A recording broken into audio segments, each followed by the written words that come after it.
Alright everybody, welcome back. It's another edition of The Wave Show. That Sound Studio London with a special guest, my man Alan Weekes. Welcome. Thank you for coming down. Cheers. It's a pleasure to have you. Yes. Musician, guitarist, yeah? Yeah. I think I can say from my side, legendary. You've played with legendary players and you yourself, legendary rhythms, legendary tunes. Yeah. Over the years. Bit over the years everywhere. So yeah, pleasure to have you. Thank you for coming down first of all. So yeah, I think we start off like we usually do on our podcast. Maybe go a little bit of the history. Are you born and raised here in London town? Yes, I'm born and raised in London. Whereabouts London? Hackney. Yeah. All right, so just around the corner from us. We're in Tottenham here. Yeah. Hackney boy. Yeah. So tell me, tell me if you don't mind, just a little bit how you grew up here, how maybe about your musical influences, how you got into to this music thing, when you started playing. Well, it was from my dad. All right. And they were like first generation West Indians. Okay. So he's working in the British Rail and stuff. All right. The jobs that the Windrush kind of generation. Oh yeah. Yeah. And I'm sort of the first generation of that. Okay. So he used to play calypso songs. So he was already into music. He was playing himself. He was. I see him learn to play. Okay. Since he came from Barbados. Yes. And we had a church influence. So we used to go church first, and then he brought a guitar. He used to have a piano in the house. All right. But I never really got into it as much. Okay. And then my mum's got rid of the piano. And then I wanted the piano to be in the house, when they get rid of it. But she would say it's taking up too much space in the living room. Anyway, my dad used to come with some of his workmates and family and jam. All right. Playing calypso and stuff. He used to sort of attempt to read music and play classical as well. But, he wasn't a professional. Yeah. But he was talented. He was more of a cricketer. Okay. Very good cricketer. All right. Very good swimmer. But anyway, I followed him round about, starting from my uncle and their taste in music, because that time Ray Charles, Little Richards, Sam Cooke, you'll hear legendary soul American players, records and stuff that my uncle would have. Okay. And I would nick the records. Uh-huh. Because I didn't have money to buy them, but I used to nick the records of course, and take them and don't tell him anything. Yeah. And play our little system at home. And so those was the early influence in listening. And there was a pop tune at the time called, what did it call again? Twist Again. You remember that one? Everybody knows that tune. Let's twist again like you did last. So I must have been about 5 or so. All right. And anyway, my auntie, she wasn't so churchy then, so they used to have dances in the house and stuff, and you hear Caribbean sort of blue beat records and ska, blue beat, early Bob Marley and stuff there. And the calypso thing really was that my dad used to play, but I didn't really know much, because we're living and growing up in England. Yeah. So you're hearing a lot of pop as well. Of course, so Beatles and the Stones and all of those. At that age, I wasn't so much acquainted with B.B. King and the early blues players or anything like that at that time. It was mainly pop and reggae. Yeah. So anyway, moving on, I'm 9 and I picked up the guitar and I started to jam with them, thinking that I'm playing. I don't know what I was doing. With your father already? You started jamming at 9? At 9. All right, that's great. That's the first time I pick up the guitar. Okay, amazing. Yeah. And I jammed for a bit, and you just went in a zone thinking that you're playing. You're a child, so your imagination, it wasn't like a study thing. Yeah. But anyway, after that, I put it down. And in school, about 13, school had put on guitar lessons. And I joined that class to do guitar lessons and continued ever since. Never stopped. Never stopped. Beautiful. Yeah. Beautiful. Only the lockdown has stopped. Well, yeah, everybody's struggling now with this lockdown. It's a mad thing right now here. Yeah, but that, that's nice. So 9 you picked up. the guitar, then you leave it for a bit. 13, you're on it back again. Yeah. So you did a little. So how did you at that time you're still listening to soul? What's your main inspiration? Or you started listening to more reggae? What was your? I listened to more reggae. Pop was always running through because there was a program called Top of the Pops. Oh yeah, of that course. was the Very main, famous. The UK. main music show apart from. Is Top of the Pops still running? No. They run to a few years ago. But they run for like I think 3 decades or so. You know what I mean? Yeah, so I was there from the early times when they're showing sort of Supremes. But it was always. It was never live though, right? It was always. I don't know in those years because I was just growing up in it. But when I appeared on it, there was a particular thing with the union. Yeah. So I think the union thing was that you had to play the record over. Oh, record over? You mean you had to cover the hit? Yeah. So you cover the hit and play it again. But it isn't sort of like producing. It's like doing it all in one day. I get you. So the sound wouldn't be as good as the actual record. Yeah. But there's, and then record companies swap and put the real music on. Yeah, the original record. Anyway. Yeah. Oh, so that's how it works. So you actually did play on the day. Yeah. But they eventually swapped it anyway. They would swap it anyway. Yeah. When was did play? When was that? If you don't mind me asking, when was your Top of the Pops? That was like 1980s, 1981. With what? With Sugar Minor, Good Thing Going. Oh, Good Thing Going! What a record! What a record! I love that record. Got a special blue version of that record at my place. That's a great record, great rhythm. All right, nice one. So through the years, you've done. I've seen I've seen your record. If you don't mind me speaking like that, it's legendary players. Yeah. A lot of Jamaican players like one of my favorites, which I saw, which I would love to hear. If you don't mind saying a few words, is Jackie Mito. Oh yeah. Great Jackie Mito. Well, is a musical hero. Oh yeah, for me personally as well, I love the Keyboard King from Studio One. It was like going to university. Oh yeah. You know what I mean? And getting paid for it. It's one of the highlights as well. Him, Ernest Ranglin, and others. Another legend. Max Edwards. Used to play with Zapao and Soul Syndicate. Soul Syndicate. Come on. Gordon. Love what I mean? that.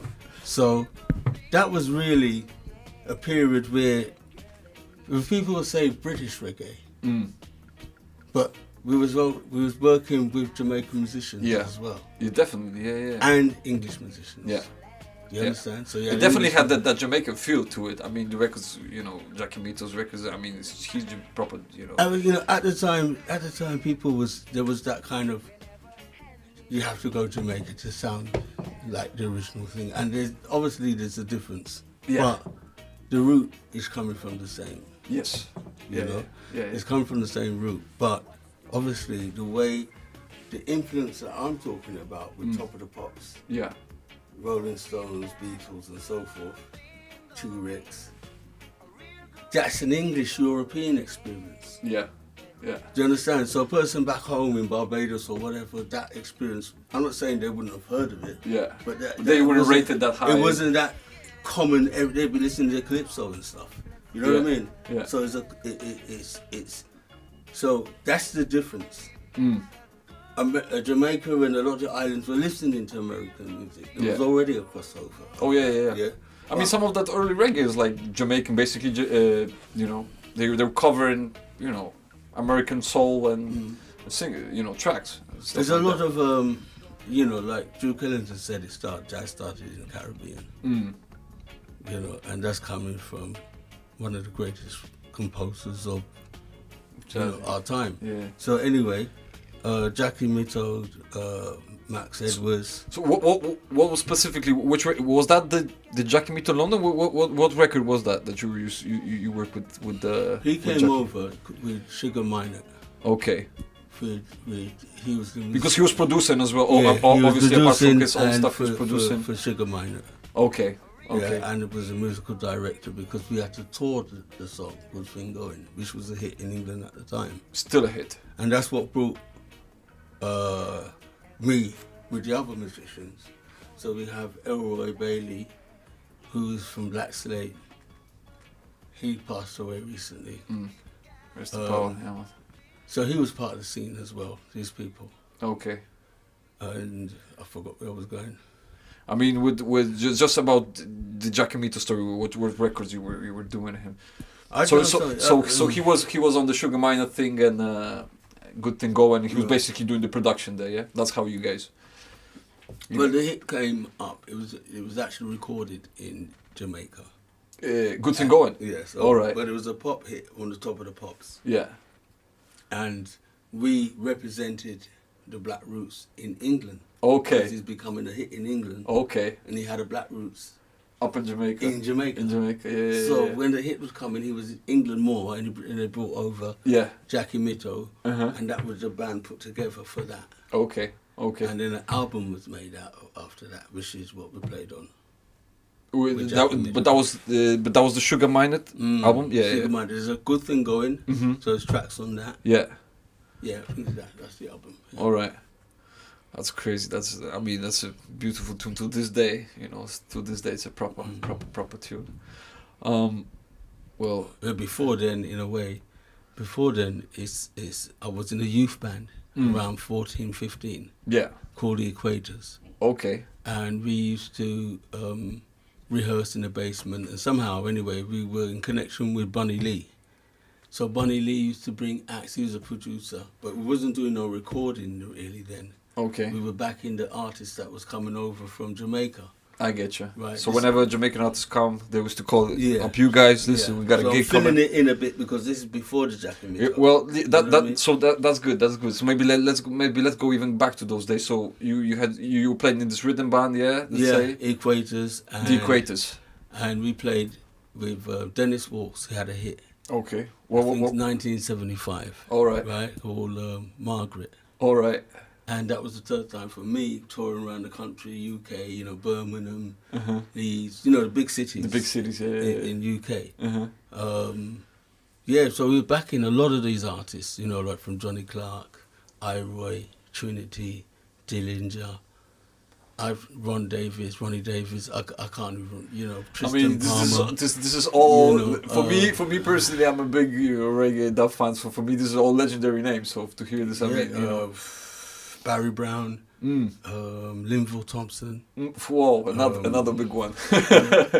As many, it's like I forget. Fish Clark, which is Johnny Clark brother. All right. Just Stitch. All right. And just basically just touring up. Hugh Brown. Touring all over the place with them. All over London, all over England, UK. Yeah.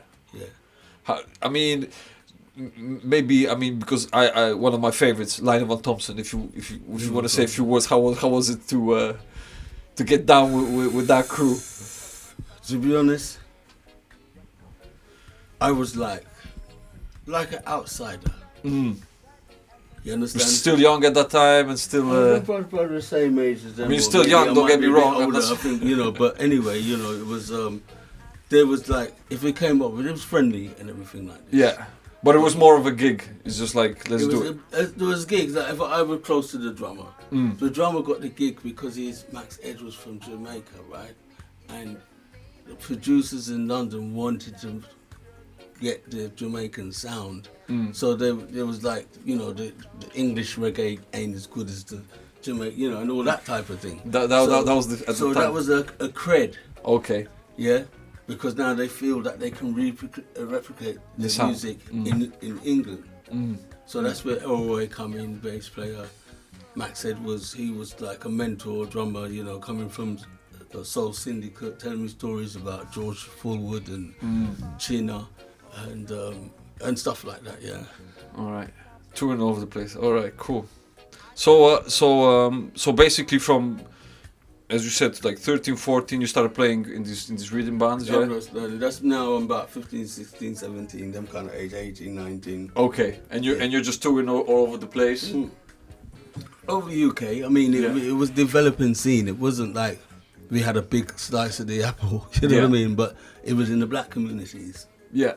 in the inner cities of as I say, Birmingham, Yeah. Wolverhampton, Yeah. and so the same circuit that would be, if they came over now and they're not mainstream I get you. and they're playing in the local kind of regional type. Mm-hmm. So the tours was really based on that, because Margaret was a hit in the black communities, Yeah. but not a hit in the UK. Not as big as like obviously Top of the Pops like Sugar Minott. Yeah, and stuff, Sugar but- Minott now yeah. was a hit in mainstream Everywhere. everywhere. Yeah. So yeah. So a lot of touring. At that time, are you doing your own little projects, or you just focused mainly? We had our Equators, who was backing these acts, but we would have our little show and our record that we wanted to do, so to speak. And so we ended up doing a record, and it got released on the Jamaican label actually. Which label, if you don't mind me It was asking? Ethnic Flight. All right, Ethnic Flight. Larry Lawrence. To be honest, I don't know Larry that label, Lawrence. but I'm gonna study up on that. Yeah, but he used to run, was in the music business and run a food shop in Brixton. Okay. Anyway, so we managed that, and then one of the songs was called Father Oh Father, Okay. and which had Winston Fergus Okay. singing. Prior to that, it was Keith Drummond from Black Slate, who was our main vocalist at the time. Mm. Yeah, and Black Slate, Keith Drummond, he was one. But by the time we done our first single, it was with Winston Fergus, and another single that came out on the Trojan label. Eventually, I think we put it out as an independent, and then Trojan. time later on, you just see it coming out on Trojan, right? Alright. Yeah.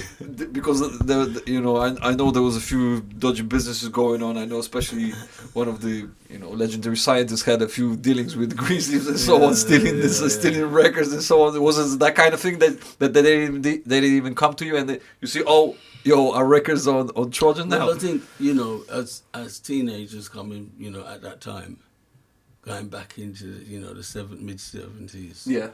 Coming into the early 80s, for me, that's where I'm coming in. Yeah.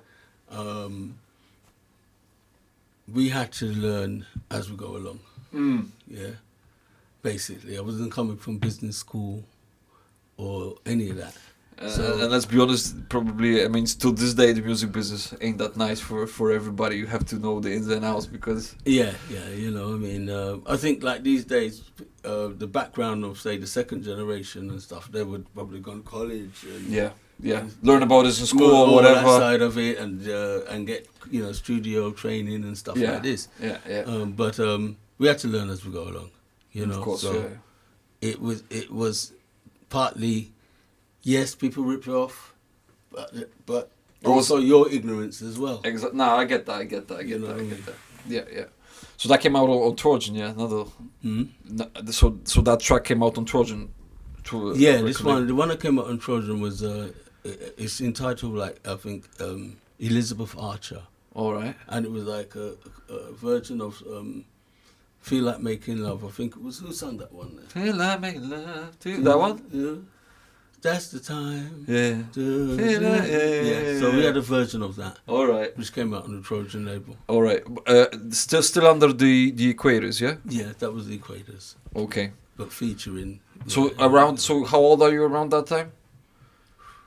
Probably 19, maybe.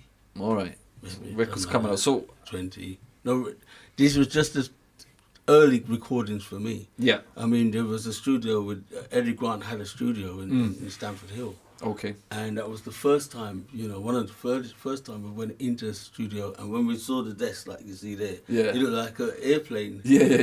You wouldn't really break it down into the various strips and like this one and that. big It was thing. just like one, Yeah. No, I get that. That was my first impression as well when I went to see. Yeah. All right. So. Moving on, because I want to jump a little bit through history. Obviously, you've got loads of projects now. You're doing loads of things. One of our mutual friends, big up Shuba G, doing his thing. Shuba, I know, on his Kingsland Eye projects. We gotta big that up. 7-inch out now. If you haven't got it, you gotta get it. Featuring Mr. Alan Weekes right here. Yeah, grateful. Grateful. Great tune. Great tune. So. I don't want to. We don't want to just sit here and mention big names and so on. But if you want to say any other big projects that stuck in your mind from those times that it's good that to fill the gaps a little. Yes. Because the names is not so much for just mentioning the names. Yeah. But recording and documenting the people that was the shakers and the movers exactly. around. Otherwise exactly. you wouldn't know. Exactly. You wouldn't know Max Edwards' influence on British reggae music. Mm-hmm. We wouldn't know these influence from Jamaica. I think but it was a merge. Yeah. With Jackie Middle from Studio One. Yeah. Which is, along with Trevor Isles and some of those other studios, were the foundation. Yes. Yeah. You understand? It all comes from there. But yeah. So to mention them, and even though I'm mentioning some names, there's a lot of other names that I can't mention. Of course, forgotten, but as important. Of but course. It's filling in the gap a little bit in this community. Yeah. From Dalston, that's where I was happening. Dalston, Sandringham Road. That's where I was rehearsing. That's where Keith Drummond from Black Slate, because Black Slate, Keith Drummond was our lead singer at the time. Yeah. So in them times we got in fights and that. But I'm trying to fast forward into those things. Say Sugar Minded now. Yeah. And that start to open up the recording side more. Yeah. So we start recording, and basically there was an Easy Street studio. Eddie is the engineer. Where's that Easy Street? Easy Street was in Bethnal Green. Bethnal Green, all right. This is still around the corner. Yeah. But that was very influential. Okay. Lloyd Chalmers, a reggae producer, was there. All the I seen Freddie McGregor, John Holt, legends. Dennis Brown. So they all used to pass through those doors. Oh yeah. And the group with Gregory Isaacs. Was that group there again? Flabber and Holt, I forgot the name for it now, but so a lot of legendary players coming through these English doors. Yeah, just working on the music, and then we had like the dub side, and the Rasta and the dub side. Yes. And you had the Lovers Rock side. Yes. That well, was developed. you're also very known from the Lovers Rock days. You kind of it comes kind of originated here in the UK as well, right? If I'm not mistaken. Yeah. I mean, yes. The term, as far as I know it, would be like early. I took the lead from Dennis Boville, and he had sort of with Louise Marks, Caught You in a Lie. Oh, yeah. I know Louise Marks. What was the other big hit? But so Cox and the Sound System used to play those records a lot. Okay. In a club called Four Aces in Dalston. In Bob Marley visited that club, the whole band and everything. Artists played there, we used to play there. But it was a great scene. Anyway, and it was also that experience of Cornel Campbell that played there with Cornel Campbell and other artists, but I can't fully remember everything. No worries, we got it. But that was around the same time that I'm recording more with Max Edwards, as I was saying, Elroy, Jackie Mitto, Noel Soul, the guitarist, and all the acts that would more or less come in. There was also other studios like Mark Angelo and Chalk Farm. Okay. Yeah, Chalk Farm was probably the 60s and stuff, but the mid-70s it was still in its day. But then it was coming, until they closed down. Sid Buckner, the engineer, was working there. Okay. You heard of him? No, to be honest, he was a Jamaican engineer that was well respected. Okay. But he came over here and was doing his thing here. So that's 70s, 80s. Around that time, also one of the big bands that I know you've played with is Aswad. I started playing with Aswad. Where are we now? Probably 16 years ago. So I was played with them in studio sessions. So I wasn't in the first 30 years or 38 years or something. Okay, like so because I mean the dub album that they did, that was a little bit. Tata was on guitar. That Jimmy Haynes. I mean, one of my favorite albums. Is That's on a great guitar, album. and Stanley Andrews. These were the guitarists that were before me.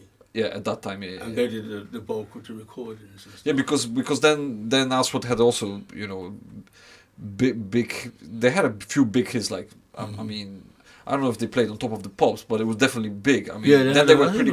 I can't remember if they had a video in that at the time. I don't know if Shine was. I think Shine was. Shine was big. Shine was big. Don't Turn Around. Don't Turn Around. Yeah. Don't Turn Around. And other hits they had before as dub and the live dub album and stuff like that.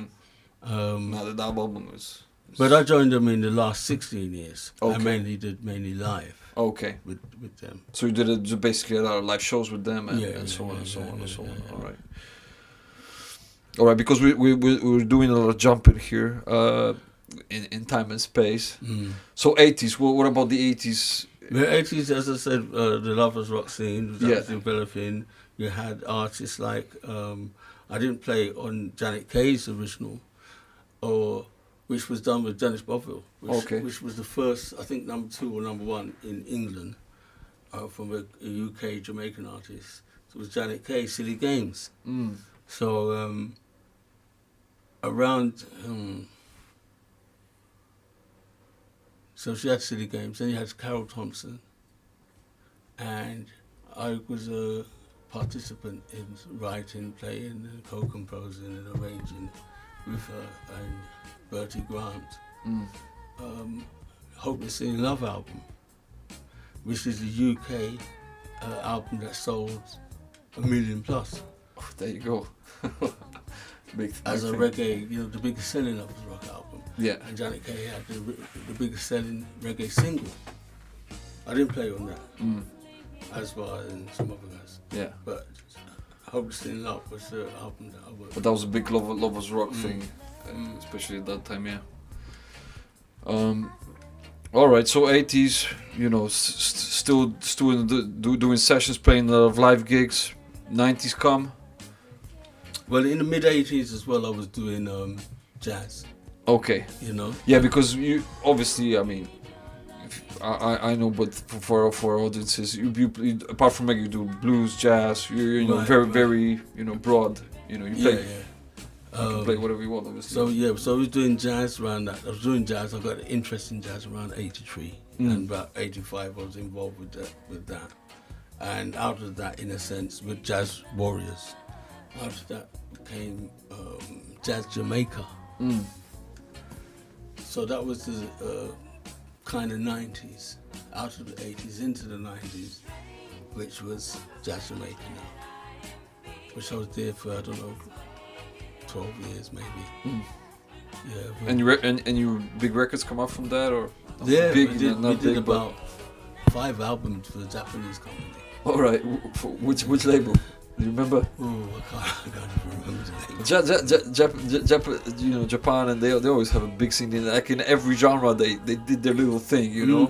I'm personally a big fan of Japanese records. I love stuff coming out from them. They had a great soul scene. You know. It's a great scene. Like if you actually go to record shops. And stuff like that. Their records are big. They're still doing it. They had everything. Yes. They have everything. Yes. Everything. All the records you've been looking for the last 20 years.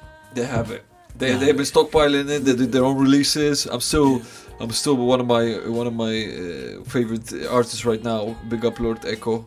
They do just special releases for Japan. And if you want to get them, you got to get them from Japan, no other place, and it's expensive. Like, I'm in Europe here, I'm trying to get a record, you know, and they're having the special Japanese pressing, you know. Yeah. But they're always been on top of their music game till this day. They're still doing it. They're still doing it big. Yeah. And reggae obviously was also reggae jazz. I mean, it was all a big influence there. They really took to the scene. And well, I got influence from Ernest Ranglin, you know, who did My Boy Lollipop. Yes. And basically came to live in England as well, and he was one of the great studio musicians as well. Yeah. So listening to the records, trying to sound like Chino or Ernest Ranglin, was legendary like a road to, and Lynn Tate and that, a road to. For me, yes, you know, yes. One of your inspirations where you learn. So I'm listening to that. I'm listening to rock. I'm listening to R&B. I'm listening to fusion. There you know go. what I mean? Yeah. So that's all. That's beautiful. You know, you never stuck in one thing, which I think is important. You know, to just be broad and have I horizons. think partly there's the cultural aspect. You know, what you might listen folk music from your community or your village or whatever. Yeah. And then exposed in England. Yeah, because when this is going on in France and those places. I'm not saying the reggae wasn't going on there, but the culture of it was developing in England. That's where the records were selling from. That is Jamaica. true. Yeah. And then it kind of spread through to France and and Rotterdam and what we're talking about now. Yeah. You understand? You could see the 30-year, 40-year development of that. Yes, definitely. I mean, yeah, as you said, because of I'm assuming because the Jamaican community, the Caribbean community was so big here in UK. You know, that was one of the main reasons people come. Then they bring their own music. Right. Then start making their music here. You know. Yeah, and then that started feeding out to France, and you get Rastas from France or Spain, or Germany. You know, and all of that. Of course, yeah. Well, nowadays, reggae practice is ruling the world nowadays. But it's all over the place. You can go to a club in Italy. Or something. Italy's big on reggae. You might have maybe 5 black people inside the place and the band. Yeah. And it's a slamming rave. Yes, they do the thing. They know how and to you party. kind of it parallels the 30 years ago when I was listening to sound systems and the various sound, because you're living in it. Yeah. And what I've noticed personally, that I mean, for me as well, like for me, when I'm listening to Jamaican music, to reggae, I love the rootsy stuff, personally, and I think like Europeans embrace that, especially that all the root sound, all the original play as well. Or some, I think in the States it's all over a little bit all over the place. They like a lot of the new stuff, I don't know if they're big so much on especially now. I don't know if you know about hip hop. Hip hop is like the old hip hop American players. They're bigger in Europe than they're bigger in the States. People don't recognize they're all about the new thing. But when these guys come to Europe, they sell out. They sell out everything. Yeah. I mean, I'm that age of the older hip hop guys that like Chuck D or whatever. Yeah, Public Enemy. Yeah. And so I'm just maybe 5 years older than them. Yeah. But I was in that. Yeah. As well. Do you in listening and in culture and environment, because I was in New York I went to New York for the first time, and that was like 85. All right. And all of those acts like Big Daddy Kane, Big Daddy Kane, Rakim, Eric B. and Rakim. All of that was happening on the street, but also the dancehall, reggae was happening on the streets. A lot more than people could imagine. In America, especially in those communities. That's where I was hanging out, in the Caribbean community. Yeah.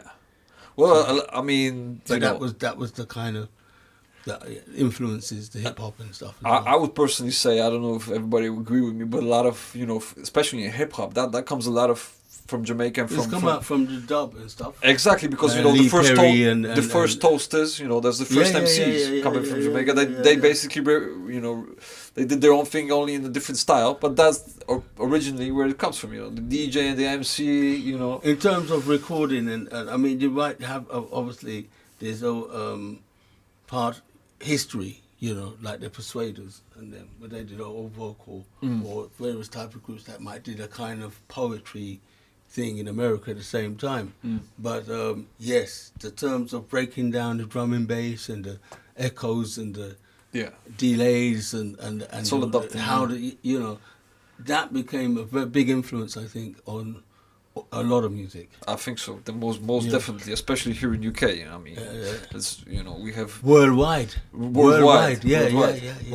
But we gotta give props to UK, because they originate a lot of sounds like drum and bass, jungle. Well, there was offshoot then. Yeah, that's offshoot. More electronics. But I think we can give props to dub and reggae music for that. If it wasn't for that, there would be no jungle. Especially look at dubstep. Dubstep is basically dub only with done with electronics and it's like a thread that weaves right through. Yes, in all the different genres. Definitely, most definitely. That it's there. Even if we went from dancehall, Cuban, then African, of course. Yeah, of course. European church music. You understand? Yeah, it's a fusion of all of this. Yeah, the hymns and things. Oh yeah, definitely. From maybe medieval times. Oh yeah, for sure. Yeah. You know what I mean? I mean, if you look, gospel definitely had a big influence on everything as well. Gospel music, a lot of people come from that side. That's where a lot of famous musicians, got their roots from. But them days, when we're looking at even most black communities were very, the Christian or the Roman Catholic or the and in America as well as it was the social thing as well. Yeah, you go to church every Sunday. Yeah, or even in the week. Oh yeah, for sure. Even twice on Sundays I had to go. Yeah, do you know what I mean? Yeah. So for sure. most of that is from the my parents' generation and going back. That was similar to the early Americans as well, church type of thing. But the Americans took the gospel singing and stuff to another level. Definitely. You know what I mean? In that sense, it did differently. It grew different branches. Yeah. Comparing what's better than what's not better. Yeah. But they took it to another, level in a sense. Of course, yeah. But they all got the same root, the same thread. All right. Where can we go? So we 90s, 80s, 90s. That era. You are you still working with the Equators at that time? No, Equators drop out, but like late 80s. Late 80s they dropped, Late, and then Forging, Love's Rock coming in the 80s, and Sugar Miners, and a lot of acts. And going into the 90s, it was then Jazz Jamaica. Jazz Jamaica, yeah. So you're doing projects with them, doing albums with them. As you said, 5 albums with them. Any other projects that you were involved at that time, like 90s time?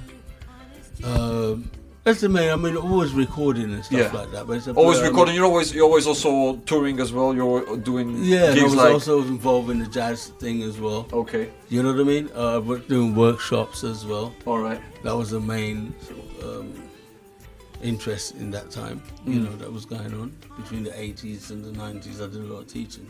Okay. In the local community. Okay. Yeah. Here in Hackney, here in London, yeah.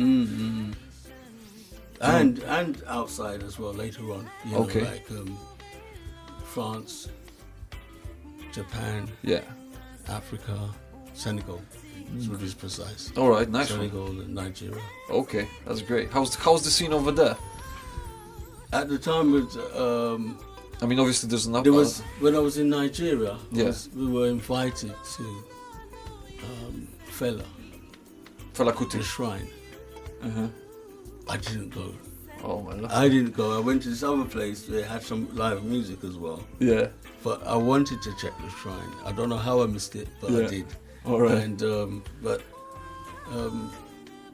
I was leading with this? The different around that time. Just generally the scene. I was just curious about the scene, how it looked at that time.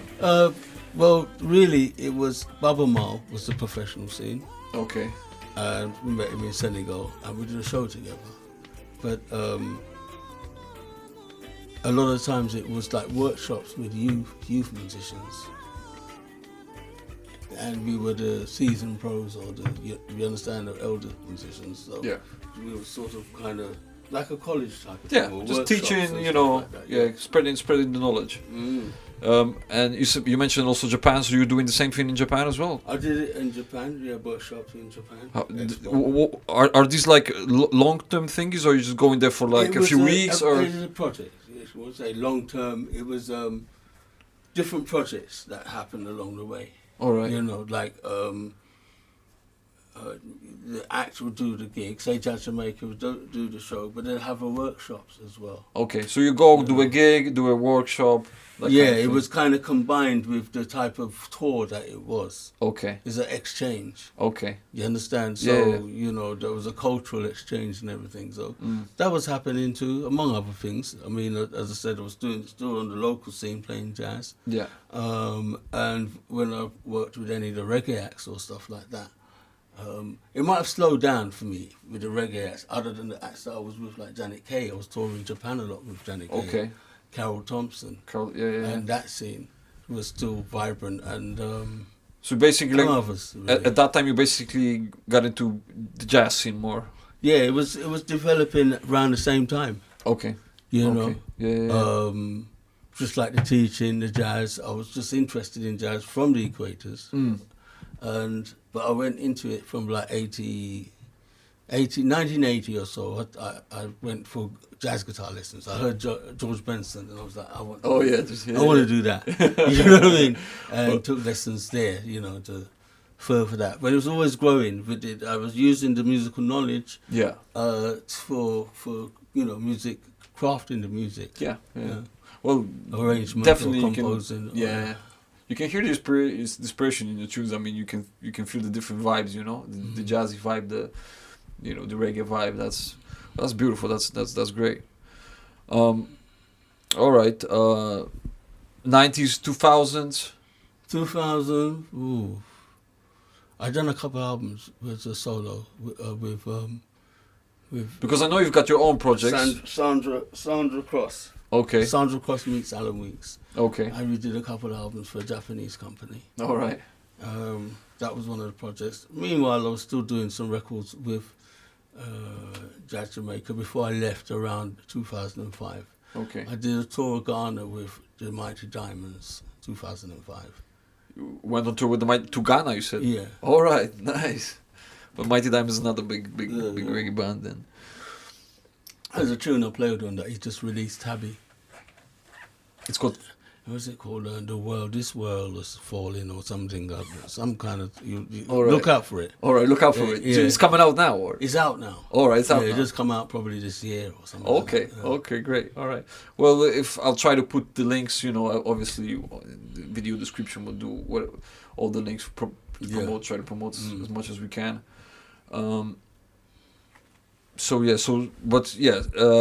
You had your personal projects. I think there was a band like Alan Weekes.